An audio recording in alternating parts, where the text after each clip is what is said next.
Shalom peuple de Dieu, c'est toujours votre humble frère dans le Seigneur, le frère Christian. Voilà, nous sommes toujours pour la vie de l'édification du corps de Christ avec un nouveau terme. Nous allons exploiter dans les livres des Nombres chapitre 14, le verset 24. Je bénis tous les bien-aimés frères et sœurs qui est en train de me suivre maintenant, que Dieu vous bénisse abondamment, que Dieu vous accorde quelque chose de spécial afin que cela puisse nous servir de l'édification. Voilà. Mon Dieu, Seigneur, Père de gloire, puisse le roi, mon Dieu. J'ai besoin que tu puisses m'utiliser encore puissamment afin que je puisse donner cette révélation d'une manière inspirée de toi, Seigneur, Père de gloire, et que cette révélation puisse toucher les cœurs des gens, puisse interpeller beaucoup de vies. Mon Dieu de gloire, puisse le roi, au nom puissant de Jésus-Christ. Merci, sois glorifié, sois loué.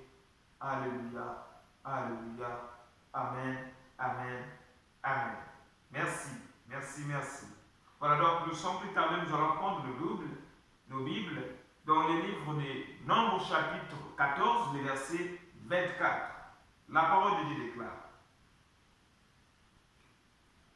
Et parce que mon serviteur Caleb a été animé d'un autre esprit, qu'il a pleinement suivi ma voie, je le ferai entrer dans le pays où il est allé, et ses descendants les posséderont. Parole du Seigneur. Voilà. La première des choses que nous devrions d'abord savoir, que l'étymologie du nom Caleb veut dire chien. L'étymologie du nom Caleb veut dire chien. Et l'Apocalypse chapitre 22, les versets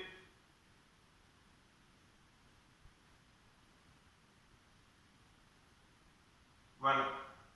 Apocalypse chapitre 22, les versets 15, la Bible dit: dehors les chiens, les enchanteurs, les impies, les meurtriers, les idolâtres et quiconque aime et pratique les mensonges.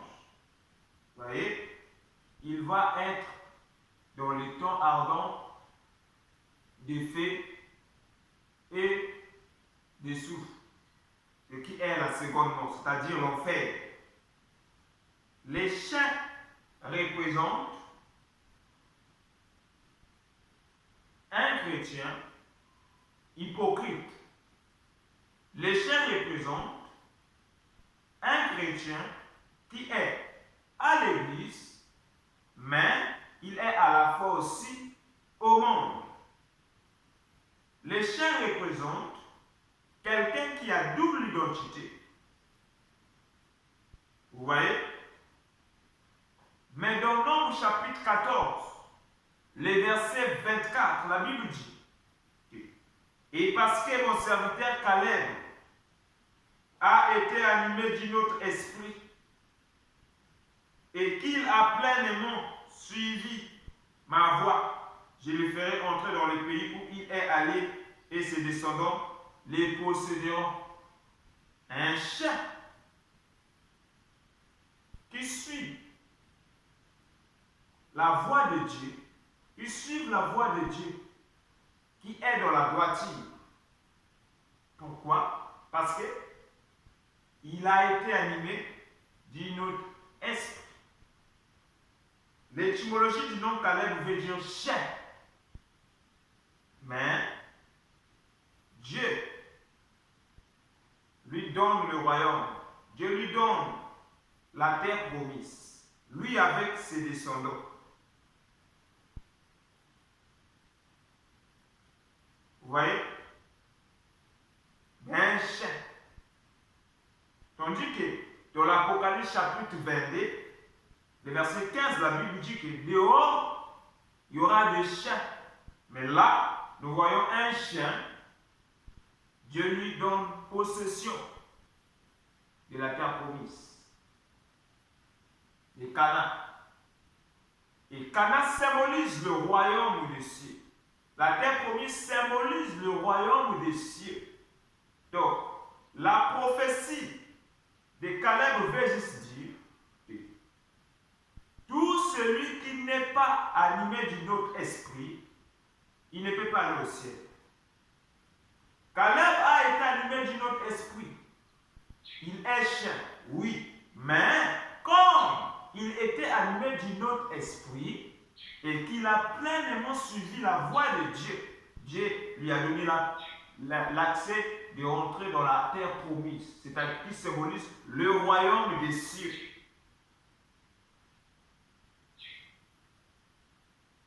Vous voyez? La Bible dit que celui qui s'attache au Seigneur devient avec lui un même esprit. Attention. Celui qui s'attache au Seigneur devient avec lui un même esprit. Donc, si on devient un même esprit avec le Seigneur, là, on a l'accès directement d'aller au ciel. Pourquoi? Parce que nous sommes changés. Parce que on a un autre esprit. C'est ce que Caleb a fait. C'est ce que Caleb a réussi. Ça va? C'est ce qui s'est manifesté en Caleb. Vous voyez? Attention.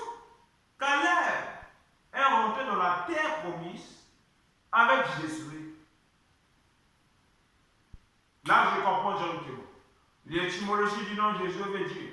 Jésus veut dire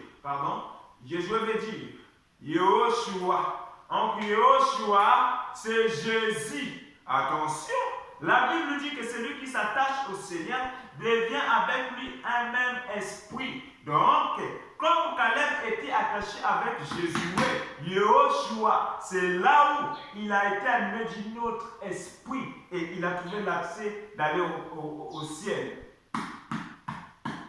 Alléluia. Donc, attention à celui qui est à l'église, mais qui n'est pas en alliance avec le Christ, qui n'est pas attaché à Jésus, qui n'est pas attaché à Yehoshua. Parce que si nous n'attachons pas à l'Esprit de Dieu, on ne peut pas changer. On ne peut pas être transformé. On ne peut pas avoir la transformation pour que nous puissions aller au ciel. Si nous ne sommes pas attachés avec le Christ, on ne peut pas être impur. On ne peut pas être saint. Donc je comprends directement pourquoi l'apôtre Paul a dit que celui qui n'a pas l'esprit de Christ ne lui appartient pas.